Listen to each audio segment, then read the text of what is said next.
have a president of Tibetan community of Spain. Ngawan toptela. Trende Spain ki tanda de prusobe sabshuje ani di Spain ke na sika chishu choshui. China, el país poderoso, ha conseguido una vez más imponer su criterio al Comité Olímpico Internacional y ser la sede de uno de los eventos deportivos más importantes del mundo. Merece la pena ser cómplices de un régimen que es denunciado por no respetar los derechos humanos fundamentales. La respuesta natural por quienes defendemos la democracia sería no.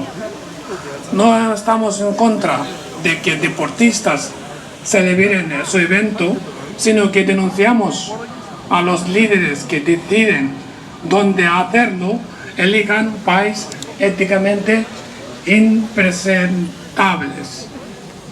Xi Jinping es conocido como el presidente de una dictadura comunista que viola sistemáticamente los derechos humanos.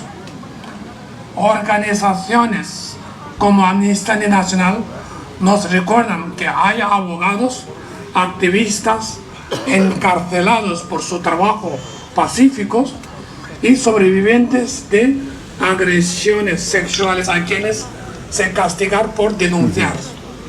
Se estima que cada año se ejecuta a miles de personas. Los grupos étnicos musulmanes son sometidos sistemáticamente a internamiento masivo, tortura y persecución. Ojalá la paz, la libertad, la dignidad, la justicia y el respeto al medio ambiente gane el terreno a la represión, a las guerras y a la violencia llevada a cabo por naciones que impunemente las practican, que las verdaderas democracias se riendan al poder económico de China. Comunidad Tibetana de España. Gracias. Róyalo.